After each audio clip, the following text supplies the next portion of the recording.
Hey, this is Jordan. This month's XDA Developer TV is brought to you by the Samsung Smart App Challenge 2012. Enter for your chance to win your piece of over $4 million in cash prizes by clicking the banner at the top of xdadevelopers.com or by visiting developer.samsung.com.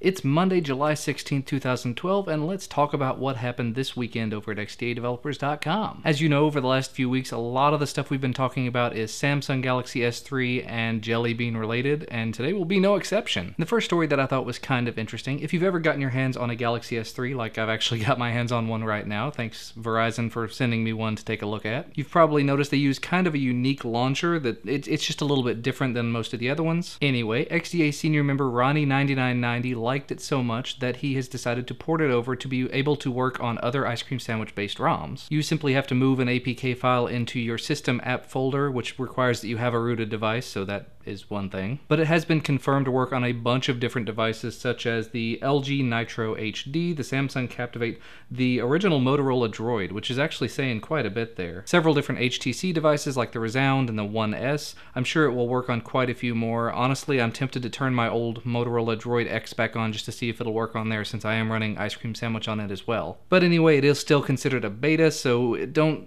consider it to be 100% perfect and stable yet, but if you want to give it a shot, definitely go ahead and take a look at the original thread for the download links. Now coming at this from the other direction, if you have the Galaxy S3 and you're not quite 100% happy with all of the apps, if you don't like the TouchWiz, XDA forum member Android Fan 4 had the exact same idea, and so he's written up a tutorial on how you can replace some of the TouchWiz based apps with the traditional AOSP based ones to make your phone look and feel a little closer to AOSP until they actually get it running on Galaxy S3. Now when I looked at the thread earlier, there were only a few apps that have been officially tested to have it work this way, but it's definitely a start, and if, like I said, if you don't like TouchWiz, if you don't like this newest version especially, that's one way to start getting some of those stock apps back. And now, as I mentioned before, moving on to the Jelly Bean news. As I mentioned in the last video and probably a couple of videos before that, the Acer Iconia A500 now has an AOSP-based build of Jelly Bean for it. Well, it's only been a few days since that time, and now the Iconia A100, the larger brother of the A500, has one as well. I think I mentioned before the A100 had an SDK-based build.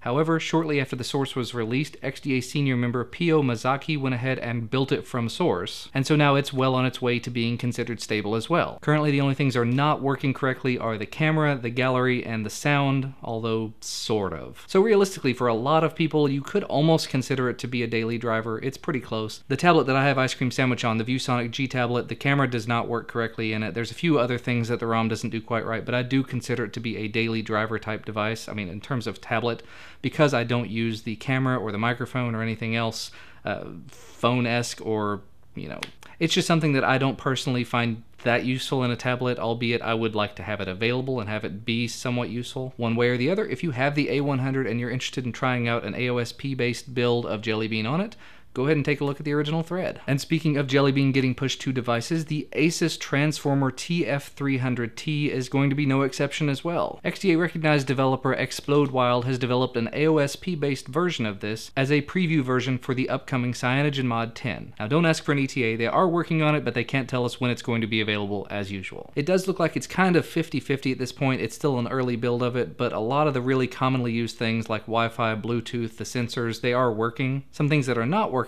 are the camera, hardware video decoding, and one of the big things for me would be audio volume. You either get 0% or 50%, and if I were watching some sort of media on the device, something above 50% would be nice, and some sort of going in between those would be kind of nice as well. But one way or another, if you're interested in trying out Jelly Bean on your TF300T, you should definitely go check out his thread. If there's something you can do to contribute to it as well, I'm sure he would be more than happy to have the help. And the last thing I'd like to mention is actually sort of off topic from both of those original topics, the Nexus 7, and yes, we've talked about that a lot over the last few weeks as well. The Nexus 7 has not even exactly released yet. I think some people are starting to get them in hand, and some shipments are starting to ship out, so if you did pre-order one, you might be on the lookout because it might have hit your account already. It might be on its way to you. Well, there's already been a ton of development done on this device, even though it wasn't officially released yet. The one thing it was really missing was a toolkit to sort of wrap everything up. Well, not anymore. XDA forum member Wugfresh has created the first toolkit for the Nexus 7. It gives you the ability to unlock and root the device,